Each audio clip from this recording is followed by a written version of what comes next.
Hola, hola. Bueno, bienvenidos a quienes se suman. Vamos a pasar ahora a la segunda charla de esta jornada. La misma se titula ¿Qué son y qué no son los chatbots de IA y sus desafíos para la educación? En esta oportunidad tendremos dos oradores, Leandro Buñón y Andrea Pacífico. La charla se va a dividir en dos partes y dejaremos las preguntas para el final, ¿tá? Bueno, en primer lugar, recibiremos a Leandro Buñón. Leandro es investigador en el CINC y profesor en la Universidad Nacional del Litoral y la Universidad Austral. Investiga principalmente en desafíos de aprendizaje automático, tales como el aprendizaje de representaciones aplicado a la bioinformática. También ha trabajado en problemas de la industria, en visión computacional y en señales biomédicas. Recibamos con un fuerte aplauso a Leandro.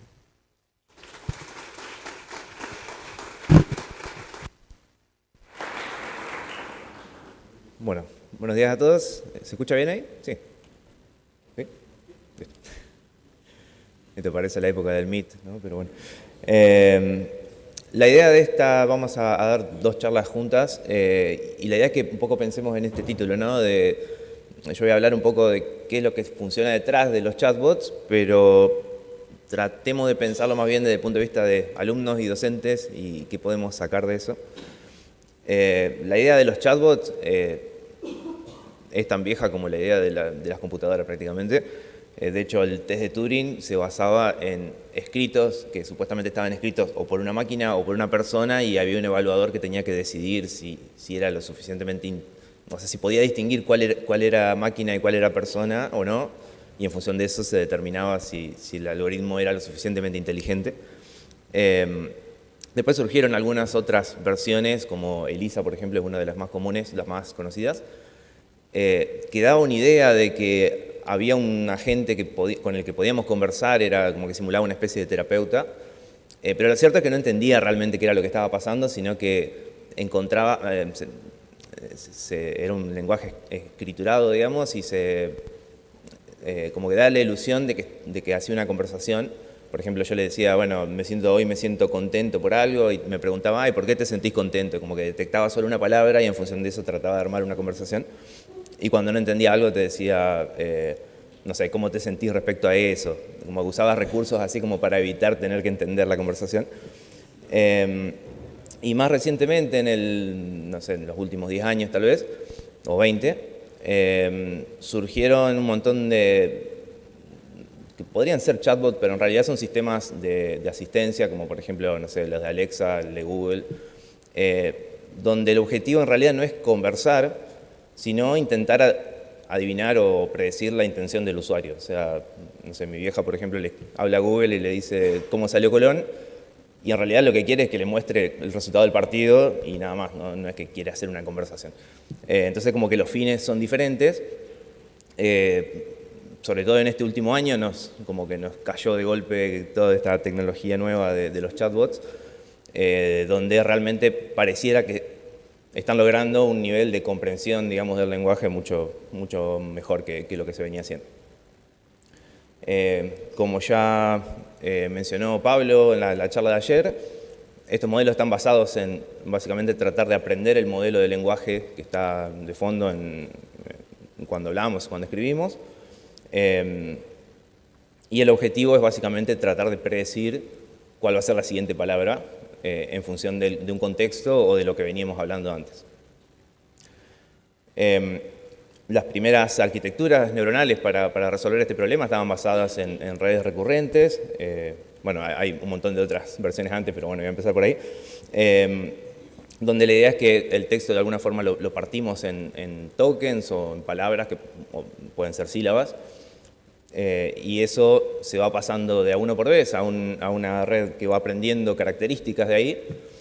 Y en definitiva, ahí en el medio vamos a tener una representación numérica de esta entrada, que puede ser, por ejemplo, una pregunta. Y a partir de ahí, el modelo como que tiene la libertad de generar una respuesta que la va a ir generando también de un token por vez. Después, con la llegada de los transformers,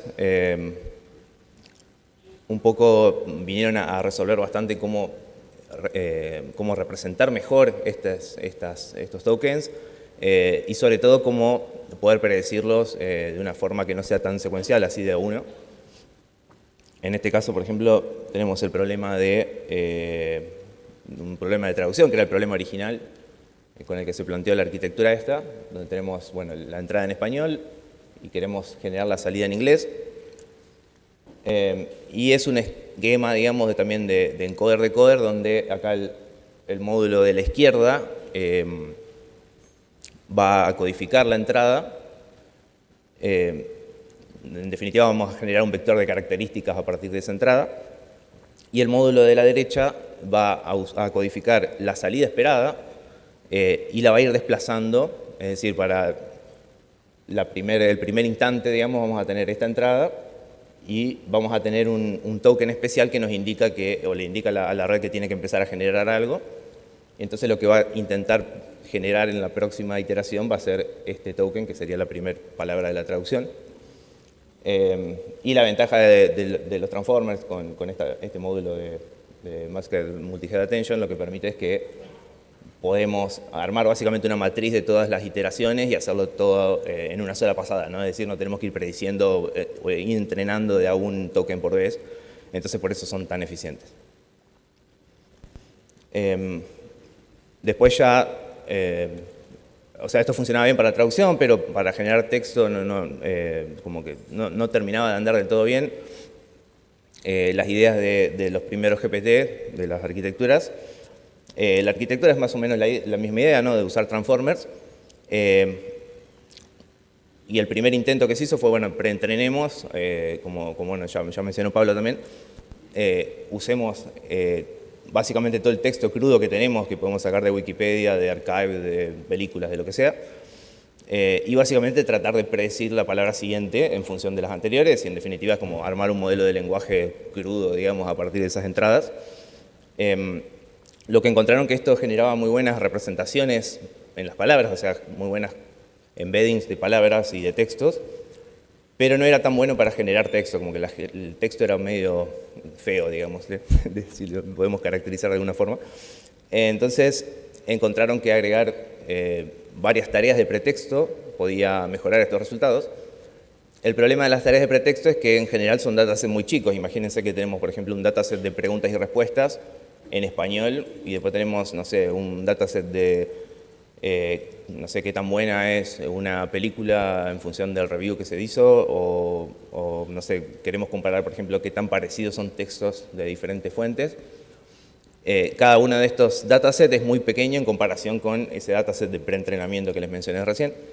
Entonces la propuesta de este trabajo es armar una arquitectura o un método de entrenamiento que nos permite combinar todas estas tareas con un mismo framework. Y en este caso la propuesta de ello fue básicamente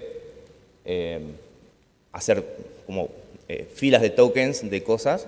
Entonces, por ejemplo, tengo el primero o el segundo, que es más fácil. Tengo el inicio de la tarea, tengo una pregunta, o en este caso una premisa, hipótesis, pero bueno, puede ser una pregunta. Hay un indicador que termina la pregunta y viene la respuesta. Todo eso en definitiva se traduce como un montón de tokens que viene uno atrás del otro. Entonces yo le puedo pasar eso a una red. Y las otras tareas, todas tienen esta misma estructura. Por ejemplo, si quiero, no sé, medir la similaridad entre dos textos, puedo decir, bueno, ubico el mismo texto acá cruzado. O sea, hay un token de inicio, un token de separación y un token de fin. Y los textos están acá, los textos los ubico en diferentes posiciones. Calculo la salida generada para estos dos y después hago alguna comparación que básicamente si los textos son similares, esta comparación debería ser muy, muy pequeña, si hiciera la resta, por ejemplo. Entonces, bueno, usando este tipo de estrategias se puede entrenar una misma red con diferentes fuentes de datos, ¿no? Y finalmente, para lograr esta idea de los chatbots, es cuando viene toda la parte de cómo metemos al humano en el medio, digamos, para que vaya afinando estas respuestas. Entonces, lo que proponen, o un framework, digamos, general para esto, es primero entrenar armar un dataset con personas que responden a ciertas indicaciones. Por ejemplo, yo le digo, bueno, escribime un cuento sobre tal cosa y la persona escribe el cuento y se usa, ese tipo de entradas, digamos, se usa para entrenar una red. Después hay una siguiente etapa donde las personas pueden rankear, o sea, usando este mismo modelo que ya entrenamos, las personas pueden rankear esas respuestas. El modelo genera varias respuestas y la persona las rankea. En principio con diferentes fines, ¿no? O sea, el más obvio es la utilidad, ¿no? Es decir, bueno, de las 4 respuestas que me diste, ¿cuál es la que está mejor en algún sentido? Pero también puede ser que se rankeen por ejemplo, no sé, toxicidad o diferentes, en definitiva, como que buscamos diferentes recompensas, ¿no? Diferentes modelos de recompensa. Y al final, lo que comentó Roberto recién, se usan modelos ya tenemos 2 modelos entrenados, el modelo de generación de texto, de generación de respuestas, digámosle, y un modelo de recompensas, y ya se puede hacer un bucle, digamos, se generan respuestas para una entrada, y el modelo de recompensas puede generar como una especie de gradiente para ir ajustando ese primer modelo. Lo que encontraron con este tipo de técnicas es que es mucho más fácil controlar el entrenamiento, en el sentido de que el modelo se va a ir mejorando de a poquito y se evita que se olvide todos los tokens, los millones de tokens que se usaron antes para entrenar, ¿no? Este tipo de arquitectura, en realidad, de metodologías, en realidad hoy por hoy no podemos saber bien qué es lo que están haciendo las versiones privativas, pero dieron lugar a un montón de diversidad de modelos que hoy hay, no sé, acá un poco se representa Llama, que es un poco el modelo open source más conocido. Aparecieron realmente muchas opciones para trabajar, así que, no sé, es algo que todo el tiempo están saliendo un modelo nuevo. Y todos estos modelos básicamente se basan la premisa de uso, digamos, es que nosotros le pasamos todo un contexto, que el prompt, que sería como más que contexto, sería como una instrucción, o sea, nosotros generamos una instrucción. Y acá esta instrucción se divide, digamos, en una parte primero que corresponde como a la instrucción del sistema, que en este caso, en los sistemas privativos no tenemos control de esto, hay mucha gente que se dedicó a tratar de hackearlos y tratar de adivinar, digamos, qué es lo que decía acá, pero en general dice cosas como, bueno, vos sos un sistema automático que, no sé, que es amable, que quiere resolver los problemas de gente, bueno, como que de alguna forma le da como el contexto a la generación del texto. Uno escribe el mensaje y en definitiva el modelo va a generar una salida. Estos modelos no son, o sea, son stateless, no tienen memoria, sino que simplemente se genera una salida a partir de esta entrada. Y acá lo que me faltó es un token de finalización, o sea, como en algún momento la red decide, digamos, que terminó la respuesta y con ese token se devuelve esa respuesta al usuario. Bueno, acá un poco para acordarme de que hay modelos que son código abierto, entonces sí tenemos acceso a este tipo de cosas, entonces está bueno que lo tengamos en cuenta. Y en la siguiente iteración, en definitiva, lo que se va a hacer es generar una nueva entrada para el modelo, copiando, o sea, lo que ya teníamos del prompt del sistema y la primera pregunta del usuario y la respuesta, la siguiente pregunta del usuario y se va a generar una nueva respuesta. O sea, que cada iteración, en definitiva, no es que el modelo se acuerda de la charla, sino que en cada iteración es un nuevo pedazo de texto que se le manda al modelo y se genera una predicción. Los modelos nuevos están permitiendo cada vez más como la ventana de contexto, la cantidad de texto que se puede pasar es cada vez más grande, usando diferentes técnicas. O sea, no es que uno le puede pasar, no sé, 32.000 tokens a un transformer, sino que hay como diferentes técnicas que permiten que esto funcione. Y esto es, como para tener una idea, no sé, hoy por hoy se pueden pasar modelos de, no sé, creo que yo lo traigo la última vez, probé uno que era como 80 páginas, y funciona, digamos, uno puede explorar esa cantidad de texto en este sistema de chat. Entonces, bueno, un poco a partir de todo esto surgen las limitaciones de este tipo de modelos. fundamentalmente el tema del sesgo de los datos, pero por sobre todo cómo fueron entrenados, es decir, quién define esas políticas de recompensa y cómo se usaron. Es algo que en principio no tenemos control o hay que controlarlo de alguna forma. El tema del contexto, que al menos hasta el año pasado era bastante problemático, eso cada vez es una cuestión técnica que se va a ir resolviendo. Y de todas formas tampoco importa que un modelo sepa del contexto tendiendo al infinito, ¿no? En general en una conversación vos estás hablando con alguien y no importa qué es lo que dijiste hace 2 años, o depende del caso, pero en general no. Y bueno, tiene ciertas limitaciones culturales que dependen también de cómo se entrenó el modelo. Si bien yo acá, por ejemplo, probé que me explique cómo preparar un mate y no sé, la explicación es bastante mejor que algunos compañeros de oficina, así que no sé. Pero hoy por hoy tampoco es tan sorprendente, qué sé yo, entre argentinos, uruguayos, no sé, sirios y la gente que sigue a Messi, tenemos, no sé cuántos, como 100 millones de personas que toman mate, así que tampoco es como un secreto, pero este tipo de cosas son bastante sorprendentes, ¿no? Como que uno no se imaginaría que un sistema privativo te puede explicar bien cómo hacer un mate, no sé. Pero sí hay cuestiones que son todavía que no se han resuelto y que son bastante graves desde el punto de vista de cómo enseñamos o cómo trabajamos en diferentes momentos del aula, de trabajos y demás. Una es el tema de la sobreconfianza.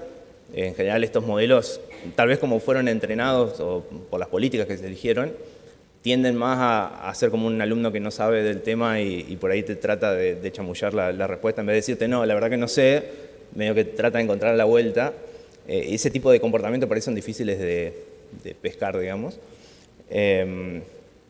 Y sobre todo el último, el tema de las alucinaciones, ¿no? En definitiva, todos estos modelos no generan, o al menos los modelos vanilla, digamos, los más generales, no generan respuestas que son verdaderamente fácticas, sino que generan respuestas que son probables. Y eso en un sistema de chat donde yo necesito que el sistema me devuelva una respuesta concreta o que sea veraz, bueno, no funciona tan bien. Entonces, en definitiva, es algo que siempre hay que remarcar, digamos, cuando hablamos de este tipo de herramientas, no son herramientas que sirvan para generar datos fácticos y que no son infalibles. Bueno, ningún sistema es infalible en todo caso, pero en particular los sistemas de chat como que tienden a ser demasiado creativos por ahí para ciertas aplicaciones. Y sobre, hay 2 riesgos que me parece importante destacar. Uno es el tema de la detección, o sea, sobre todo en este último año salieron un montón de herramientas y un montón de gente desde el punto de vista de la educación tratando de usar herramientas que te permitan, por ejemplo, detectar fraude, o sea, detectar si un alumno, por ejemplo, escribió algo con ChatGPT. Primero, estos sistemas, no sé si se puede demostrar que realmente no se pueden hacer, pero los modelos van cambiando todo el tiempo, es realmente muy difícil encontrar patrones. Aunque vos entrenes un modelo que pueda detectar cosas de ChatGPT, eso posiblemente pueda cambiar la semana que viene, entonces tampoco tiene mucho sentido. Y el costo de un falso positivo, es decir, por ejemplo, banear a un alumno porque supuestamente hizo la tarea con ChatGPT, es bastante grave. Entonces, no sé, yo siempre estoy en contra de ese tipo de cosas. Y el otro riesgo que por ahí es más difícil de llevar o de solucionar es el tema del costo de automatización, es decir, nos acostumbramos, yo lo uso por ejemplo con Copilot para programar y llega un punto que te acostumbras a aceptar la respuesta más probable que te genera el sistema y si uno está armando un sistema complejo, después es difícil encontrar los errores, es difícil como revisarlo. Entonces, bueno, no sé, como hay que siempre tener en cuenta o sea, hay que tener alguna forma de ir chequeando o ir fomentando que se chequee la salida de este tipo de sistema. Pero bueno, el lado positivo, digamos, es que son métodos que funcionan muy bien para tareas repetitivas, para, no sé, escribir cosas, para escribir código, realmente es muy útil. Yo lo encuentro como bastante útil para hacer ida y vuelta de ideas, un poco como el patito de goma en programación para encontrar errores, que el método básicamente se basa en hablarle a un pato de goma tratando de explicar qué es lo que estoy queriendo hacer y yo mismo me doy cuenta dónde está el error en el proceso de ponerlo en palabras. Obviamente sería mejor hablar con una persona, ¿no? Pero bueno, a veces te queda a mano, ¿no? Y como de tarea, digamos, está bueno que nos llevemos qué podemos hacer con todo esto, ¿no? Porque tenemos, qué sé yo, las aplicaciones privativas que se pueden usar, que está muy lindo, pero también hay un montón de desarrollos open source que están un poco se hizo algo de ingeniería inversa para tratar de recuperar a ver qué es lo que se usó en esas privativas, pero también hay desarrollos que buscan, por ejemplo, reducir el costo computacional y demás, cosas que cualquiera puede entrenarlos. Y de hecho hoy, estos modelos tipo Llama, uno puede usar el modelo de base y hacer un ajuste fino para una tarea específica, y se logran resultados que son mejores que los del modelo base o los de los modelos privativos, y en muchos casos se puede entrenar en una sola GPU en menos de un día, o sea que como que realmente podemos hacer cosas. Según lo que charlamos ayer, hay que pensar un poco qué es lo que, si realmente conviene hacerlo o qué es lo que conviene hacer, ¿no? Pero bueno, es algo a pensar. Y como siempre, tratar de incluir a todos los actores, ¿no? No pensar una solución, no sé, en la educación desde un solo claustro, digamos, sino bueno, un poco tratar de pensarlo entre todos. Bueno, eso es todo de mi parte.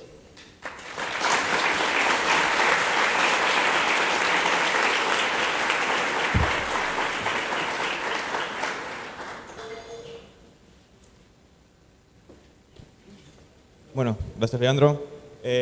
Antes que nada, acá hay lugar libre, así que quienes están parados en el fondo, siéntanse libres de ocupar estos lugares. Así están más cómodos. Bueno, ahora pasamos a presentar a Andrea Pacífico.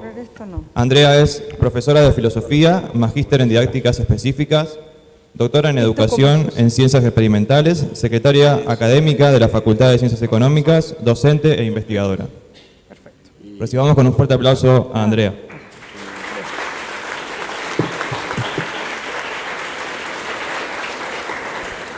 Bueno, buenos días, ¿cómo están? Antes que nada quiero agradecer la oportunidad que me han dado a través de Nico Gagión, bueno, lo conozco también a Leandro, por estar acá, ¿no? Porque por darle lugar a algo que no es lo específico. También ahí veo un gran amigo que me va a escuchar decir cosas que hemos compartido juntos, Leonardo. Se me confunden, hay muchos Leandros, Leonardo, no sé qué relación o qué asociación, podríamos preguntarle al chat, hay entre esto y y el nombre, y los nombres. Bueno, así que primero agradecerles.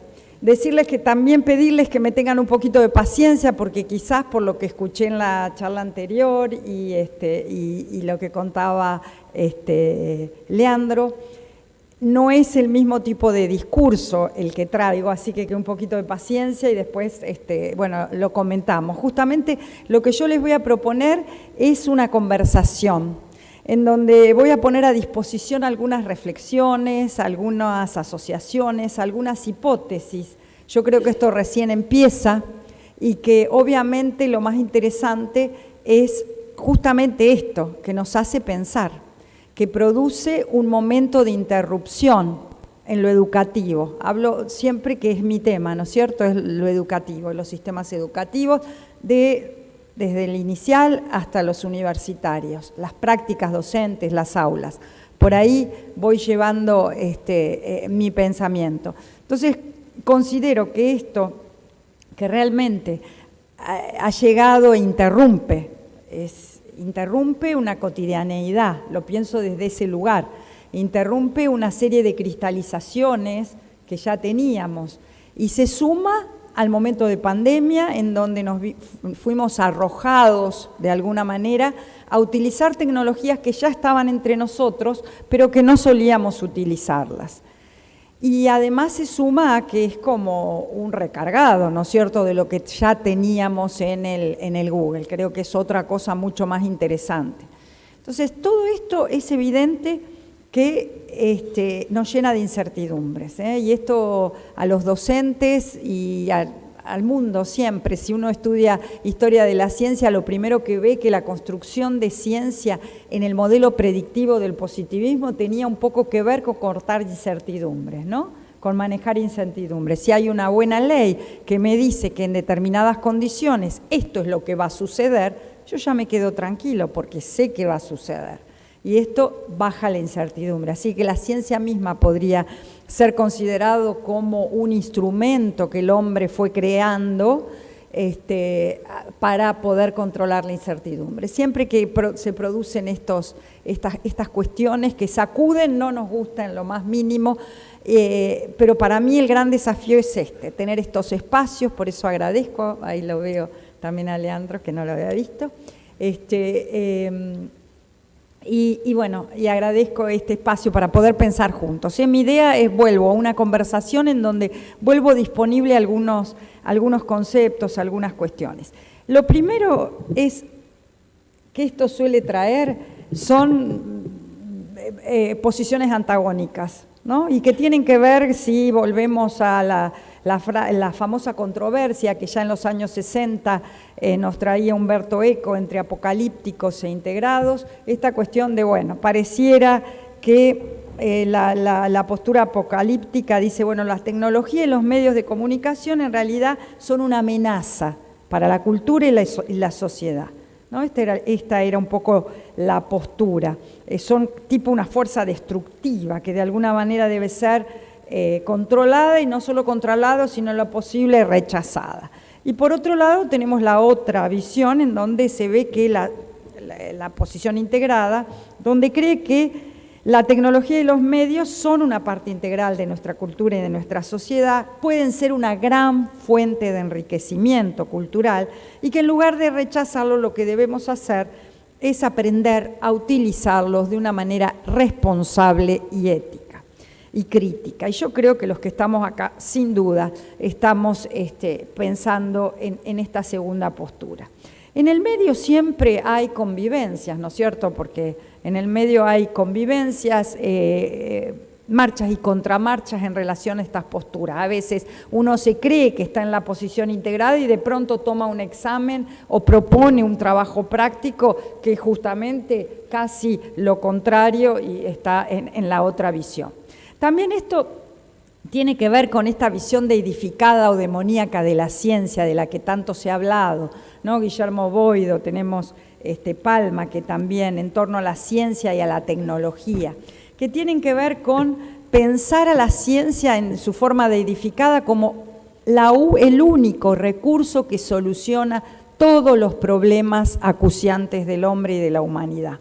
Entonces teníamos una frase de Isaac Asimov que decía, nómbrenme un problema. Si ese problema tiene solución, solo la ciencia puede solucionarlo. Si no, no tiene solución, como único recurso. Y por otro lado teníamos la postura de Ernesto Sábato en sus años oscuros, donde decía, la ciencia ha dejado desamparada al hombre y solo al hombre que le había dado vida, ¿no? En esta visión de que casi la ciencia es una cuestión que se independiza del hombre, que es su creador, para un poco comérselo. Bueno, en el medio tenemos que estar nosotros, creo, ¿no? En esa tensión. No nos gusta estar en las tensiones, generalmente nos gusta otra vez sacarnos la incertidumbre y resolver de un lado y de otro, pero en realidad el gran desafío es estar en ese entre, entre estas posturas y poder encontrar la nuestra y poder posicionarnos, ¿no? Especialmente en cada clase que doy. Es decir, salir de ese pensamiento pendular, dogmatizado, requiere deconstruirlo, requiere desentramarlo, requiere cuestionarlo y concientizarnos respecto de esta cuestión. Entonces, acá hay viejas preguntas que buscan nuevas respuestas, es evidente, pero son las preguntas que hemos tenido desde que el hombre es hombre, ¿no? ¿Qué enseñamos? ¿Cómo enseñamos? ¿Para qué enseñamos? ¿Cómo evaluamos? Son preguntas que ante una herramienta como el chat creo que vuelven, y celebro nuevamente que vuelvan a ser preguntadas. ¿Por qué? Porque se desautomatiza. Muchas veces automatizamos, lo que es lógico, ¿no? Porque no podríamos estar todo el tiempo cuestionándonos, pero desautomatizamos y automatizamos, cristalizamos nuestras prácticas, hacemos lo mismo una y otra vez. Hoy ya no hay páginas, pero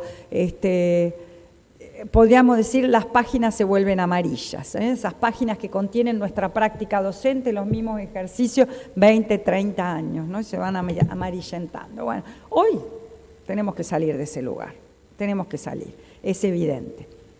Entonces, y en esto les voy a proponer algo que lo estoy pensando, no lo tengo demasiado terminado, pero me parecía que era un buen lugar para poner a jugar estas ideas y que ustedes me digan cómo lo ven, si tiene sentido. Un poco lo hablé con Nicolás, a ver si tiene sentido esto que les propongo. Y acá les pido paciencia, porque hasta llegar a la consecuencia de esto necesito explicar algunas cuestiones que son bastante teóricas en relación a este tema. Hay una línea francesa, Charlotte, Baudelaire, Chevalard, Baillerot, que trabajan sobre la relación con el saber. Es decir, un poco la hipótesis es que el sistema educativo ha sido siempre como una cuestión de procedimientos, de juntar contenidos con sujetos, y lo que hay que hacer es ponerlos en acción, ¿no es cierto? Olvidándose que el efecto de la educación es constitutivo de la subjetividad. Es decir, la educación, en definitiva, te pone adentro o fuera de un mundo que es compartible y que es para todos, por lo menos los que trabajamos dentro de la idea de que la educación democráticamente es y debe ser para todos y todas. En ese sentido, los humanos somos herederos, es decir, la educación en su acto de transmisión nos da a cada uno de nosotros un legado, pero ese legado, que es lo que recibimos, está otorgado en libertad.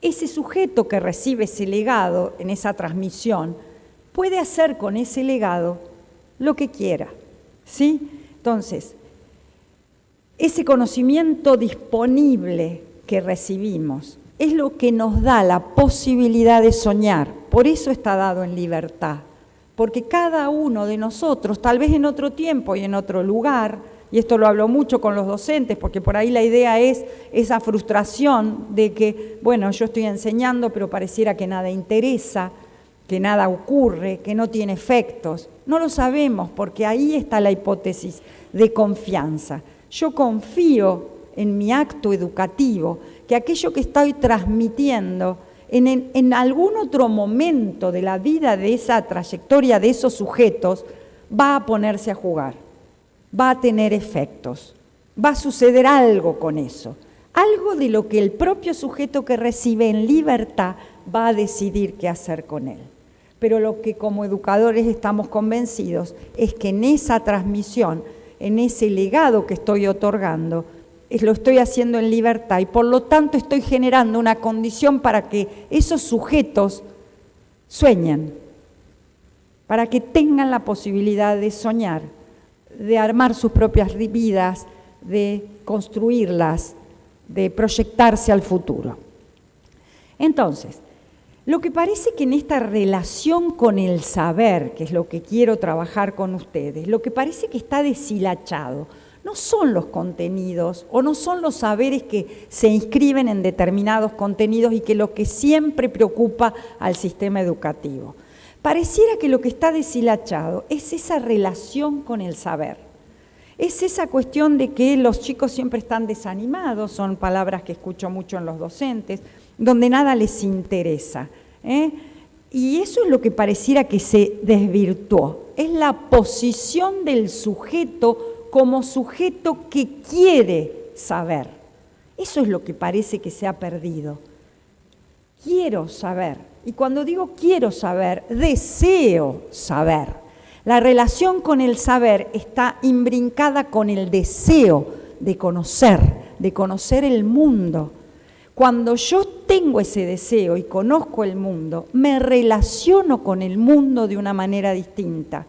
Y cuando digo relación con el mundo, digo relación con los demás, digo vínculo con los otros. Y también es un reacomodamiento conmigo mismo.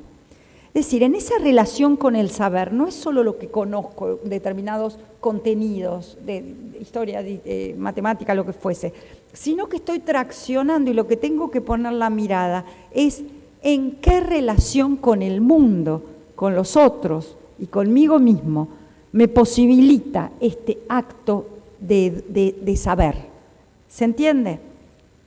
Entonces, es bastante difícil y complejo el concepto, pero la relación con el mundo, con el tiempo, con los objetos de la cultura, con los lenguajes, ahí está puesta la mirada.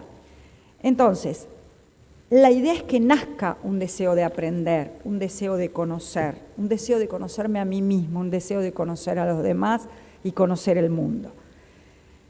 Ahí también hay una historia del sujeto, es una historia de su construcción, de sus transformaciones, de sus experiencias, de cómo interpreta él mismo su propia historia.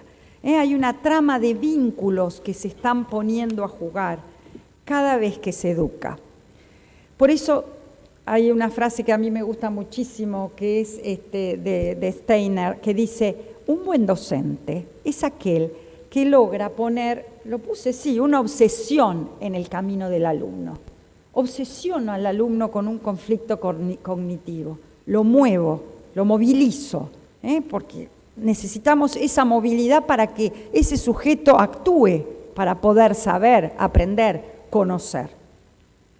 Entonces, en la relación con el saber comienza a modificarse cuando se ponen a disposición objetos culturales, cuando se ponen en juego objetos de conocimiento, cuando se transmite un saber, cuando se ofrece y se sostiene. Y ahí es donde las tecnologías digitales van modificando las percepciones, las acciones que se pueden o no hacer, lo que se quiere saber, todo eso va siendo modificado, lo que se cree que se puede hacer, las operaciones que se realizan en el saber. Hoy, entonces, en esta era en la que tenemos la suerte de estar viviendo, porque creo que es maravilloso estar pensando todas estas cosas, conociendo este chat, en la era de estos medios y de estas tecnologías digitales, van emergiendo nuevos artefactos culturales, nuevos materiales, nuevos artefactos materiales y también artefactos simbólicos. Y con eso tenemos que interactuar, con eso tenemos que operar con el saber, con los que desarrollamos distintas prácticas, con lo que escribir otros lenguajes, con los que percibir de diferentes modos. Y acá llego, si esto es así, como lo planteamos como una hipótesis de trabajo, yo estoy tomando una línea que ustedes pueden decir, bueno, mira, yo no estoy de acuerdo con ella, pero yo que acuerdo con esa línea, digo, bueno, entonces, ¿puedo definir solamente al chat como una herramienta a la manera de un martillo que decido o no tomarlo? ¿O puedo verlo como una herramienta tipo prótesis, que la necesito pero que no me hace crecer el brazo? ¿O lo puedo entender ya como una herramienta que está permeando de manera tal mis percepciones acerca del mundo y por tanto mis relaciones con el saber, que es como si yo tuviese un cristalino de otro color? Si mi cristalino fuese azul, yo los vería todos azulcitos, ¿o no? Es decir, ya no me lo puedo sacar, porque ¿qué pasa si me saco los cristalinos? Quedo ciego. Entonces digo, ¿no será que todo esto que se está trabajando, que está llegando hoy a disposición de todos, ya es como si uno considerase que nacemos con un nuevo brazo, que ya no me lo puedo quitar y poner? Esto es lo que estoy trabajando. No lo sé, pero cuando voy leyendo distintas cosas y veo estas cuestiones, es una pregunta que les dejo a todos para que la pensemos. Puede ser que otra vez que me inviten les digo, miren, seguí trabajando en esta hipótesis y me doy cuenta que no era. Pero creo que vale la pena trabajarla, pensarla y pensar que es tal lo que nos atraviesa que ya no podemos dejar de entender, o no podríamos entender y comprender a nuestro estudiantado, y más, por ejemplo, en mi caso, que tengo muchísimos años, si no entiendo que estos estudiantes que tengo frente mío, los artefactos culturales, tecnológicos, digitales, ya son parte de su relación con el mundo. No es algo que toman o dejan, a veces sí, a veces no. No sé si me entienden. Bien. Se rompió. Bueno, ahí está. ¿Cuáles son las limitaciones? Un poco Leandro las estuvo diciendo. Hay muchísimas limitaciones que uno podría ver, hay muchísimos riesgos, pero también muchas potencialidades, ¿no es cierto?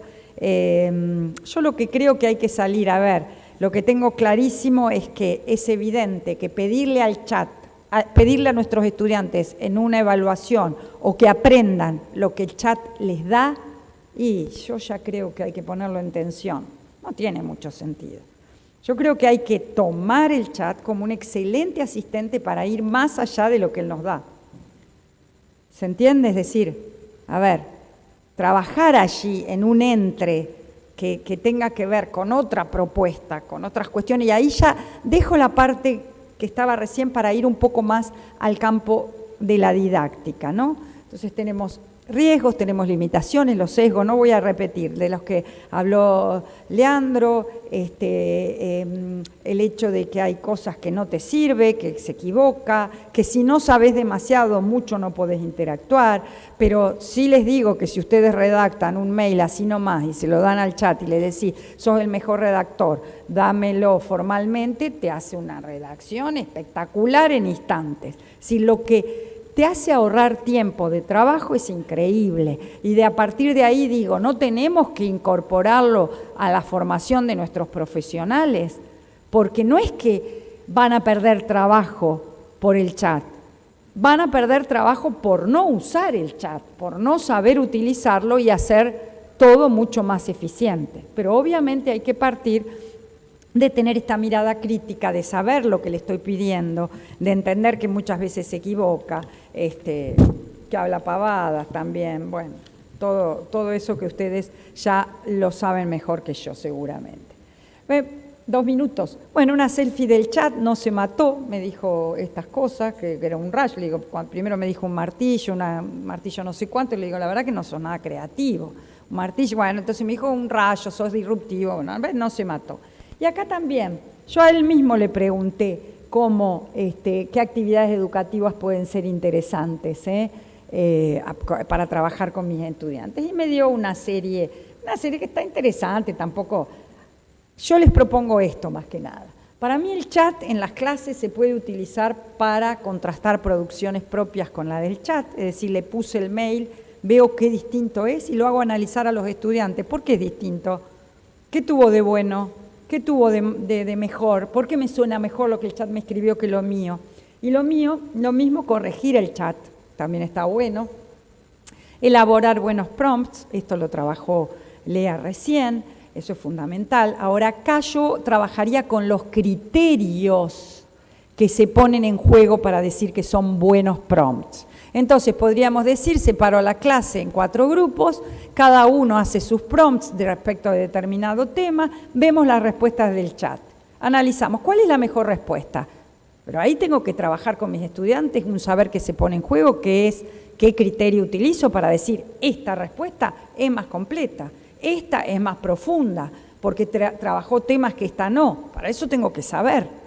Porque si no, ¿cómo hago para elegir la mejor respuesta? Y a partir de la mejor respuesta dada por el chat, analizar la mejor pregunta. ¿Por qué el chat al grupo A le dio una respuesta más completa que al grupo B? Bueno, creo que eso podría ser una clase fantástica, divertida y encima que los chicos aprenden un montón. Eso estoy convencida. Lo he hecho y la verdad que funciona. Chequear la info que te da, esto ya también un poco ya se ha dicho. Completar, organizar, la comprensión, esto no sé si les interesa demasiado acá, pero la posibilidad de una enseñanza personalizada es buenísimo, ¿eh? Es decir, hay determinados ritmos para aprender y en ese sentido el chat puede ser un asistente muy bueno para algún estudiante que vos le explicás una vez, le explicás 2 veces algún concepto complejo, no te entiende y decís, bueno, a ver, miremos cómo lo explica el chat, porque a veces a uno se le acaban las formas de explicar, ¿no? Como me pasó hace muchísimos años, pero siempre lo recuerdo. Yo, una estudiante, había terminado de explicar comprensivismo de Weber, que es un concepto complejo, y me dijo, profe, no le entendí. Entonces yo le volví a repetir enfáticamente, así me parece que levanté un poco más la voz, y entonces la estudiante me dice, profe, pero yo no soy sorda, yo le escucho bien, no me repita lo mismo más fuerte.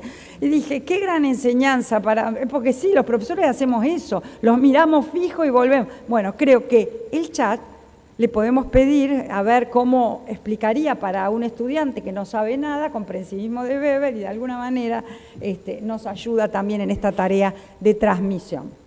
Y por último, no olvidarnos que la educación es un hecho absolutamente humano.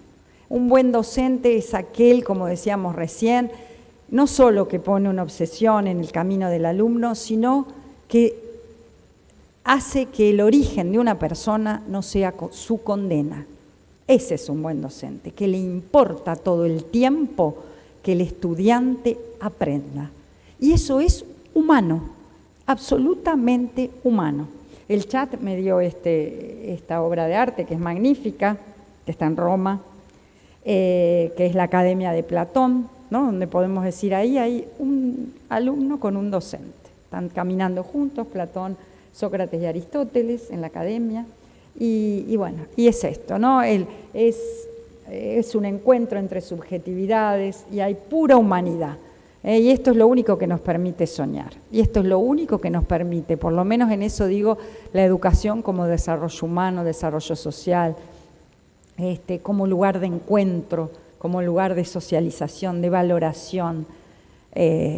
Bueno, yo amo haber abrazado desde mis 18 años la idea de enseñar.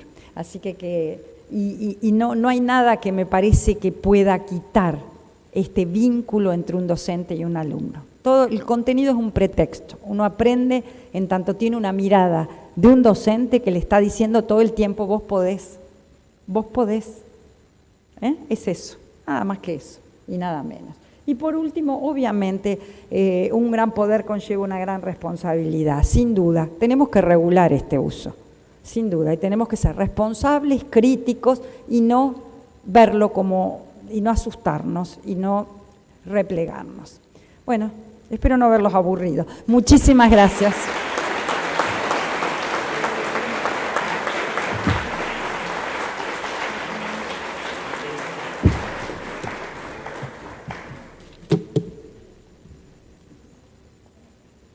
Bueno, muchísimas gracias, Leandro, Andrea.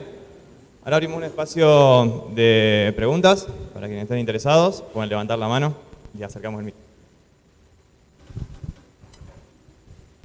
Gracias. Bueno, muchas gracias a los dos por las charlas. Mi pregunta es para Andrea. Justamente con las últimas 2 cosas que dijiste de la posibilidad de usar inteligencia artificial para tener un tutor, ¿no? Para tener, no me acuerdo cuál fue la palabra que usé. Una enseñanza personalizada y, por otro lado, la parte de que la educación es esencialmente una cosa interpersonal. Y yo concuerdo con ambas cosas y me genera como una cosa decir, bueno, ¿cómo balanceamos esas 2 cosas, ¿no? ¿Cómo juegan una con la otra?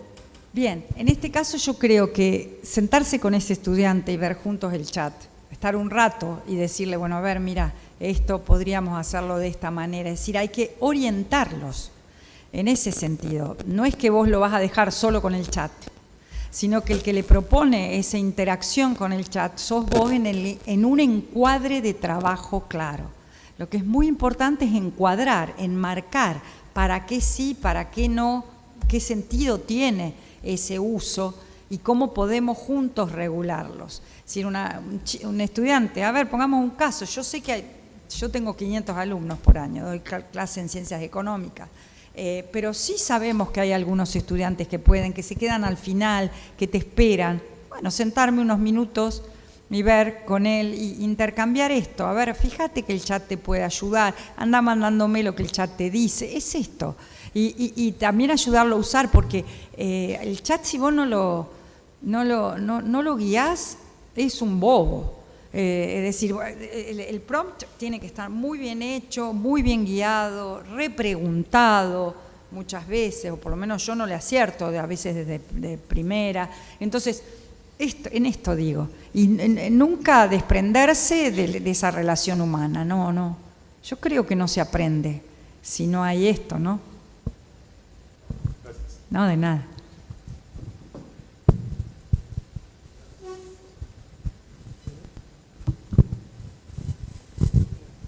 Hola, bueno, muchas gracias por la presentación, me encantó. Quiero hablar después con vos, Andrea, un rato. Pero la pregunta que quería, un comentario y una pregunta, es todos los casos de uso en el aula que mencionaste son sumamente compatibles con modelos abiertos también. Vos usaste ahí un ejemplo de ChatGPT.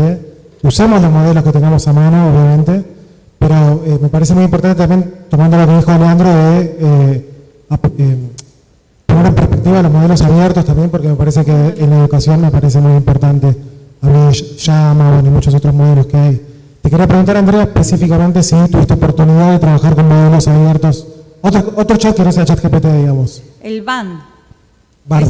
Sí, no, yo de todos los que ustedes nombraron no los conozco a todos. El único que el del medio. ¿BAN? Bing, no sé cómo es, qué sé yo. Ese sí. Sí. O no sé si es Bing con I. Bueno, yo en otro que trabajé es uno que te da más las fuentes. Porque para mí... ¿Es Bing?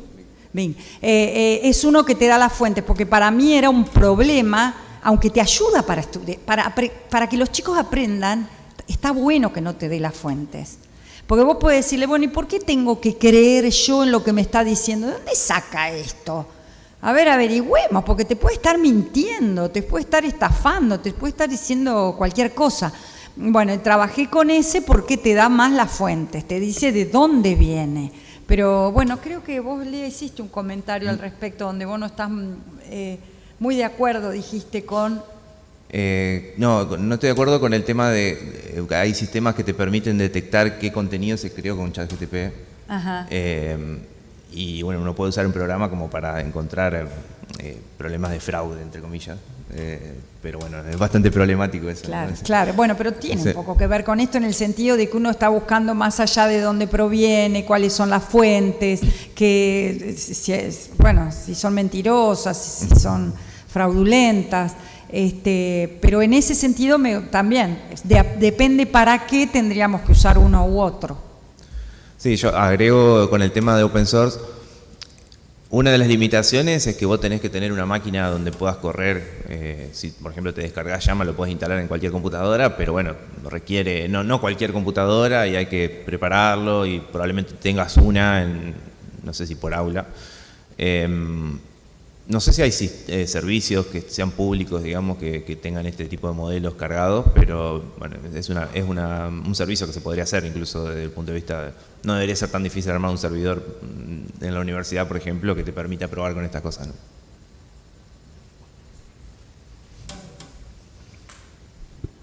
Hola, buen día. Quería hacer una pregunta a Andrea. ¿Se me escucha? Sí. Quería saber qué grado de acuerdo tendrías. Yo estuve pensando, vos mencionaste el deseo de saber y mencionaste, para el deseo de saber uno accede a eso, al aprendizaje. Lo que no quiero conocer no me interesa. El chatbot GPT lo que tiene son dos cosas. Me da curiosidad y se puede equivocar, que no se hace problema. Los estudiantes y los docentes por ahí perdimos un poco la curiosidad y por ahí el tema de equivocarnos, no queremos equivocarnos. La pregunta puntual es, ¿qué grado de acuerdo tienes con que tendríamos que recuperar como docentes y como alumnos la curiosidad? Porque total el saber está. Y la capacidad también de que si nos equivocamos, ¿qué importa? Para eso aprendemos. Estoy totalmente de acuerdo. Primero con que lo que para mí está deshilachado es ese deseo de saber, esa curiosidad, y que tenemos Yo acá me animo a decir que los docentes tenemos y los sistemas educativos en general, programas, planes, tenemos una responsabilidad grande, diría, porque en realidad enseñamos cosas que no interesan y tampoco hacemos el trabajo previo de movilizar para que eso interese. Es decir, de volverlo problemático. La ciencia no existe si no hay un problema, la construcción de conocimiento no aparece si no tenemos un problema teórico, práctico, de lo que fuera para resolver. Si no se hubieran llenado las minas en su momento, capaz que Torricelli no se hubiera puesto a investigar. Es decir, a ver, creo que eso es lo que a veces en esta estructuración del sistema educativo, de tan bueno, vuelvo a decir la palabra, estructurado, hace que hayamos perdido esa capacidad. Entonces creo que eso es lo que hay que volver a hilvanar. Por eso vuelvo al deseo, porque si no tenemos pasión, ¿cuál es el motor? Si realmente es un esfuerzo estudiar, no me digan que no. Acá son todos recontragenios que lo escuchaba recién, yo digo, Dios mío, cosas difíciles que saben. Pero realmente tiene que haber todo un esfuerzo, estar horas, dejar otras cosas. Si no nos mueve la pasión, ¿cómo lo hacemos? Es casi imposible. Y la pasión tiene que ver con el deseo, tiene que ver con mis gustos, con mis expectativas, con lo que quiero. Y en eso el sistema educativo, la universidad, las clases, los docentes, tenemos mucho para hacer. Si uno no transmite la pasión es como el café. Cuando uno hace café no podés esconder mucho el aroma, se transfiere, está en el aire. Hay docentes que te dan una clase que vos decís, realmente un corchazo, no sé, decís, no me interesa nada, ni a él le está interesando lo que está diciendo. Claro, ni a él le está interesando. Entonces, a ver, es ahí donde creo que tenemos que trabajar. Y por supuesto que errar es la única manera de aprender. Yo no sé en qué momento el sistema educativo, creo que sí, en las evaluaciones tienen mucho que ver con eso, la acreditación de los saberes tienen que ver con esta,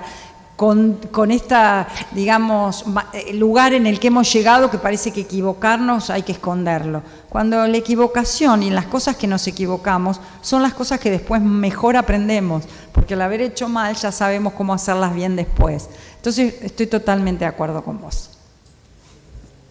Bien, nos queda tiempo para una última pregunta. Tomás. Sí, bueno, no, me encantó la presentación de los dos y más que una pregunta es un poco reforzar tu pregunta que era esta de que si se integra o se agrega, porque creo que lo fundamental muchas veces para los docentes es hacernos las preguntas y hacer las preguntas porque es lo que nos moviliza.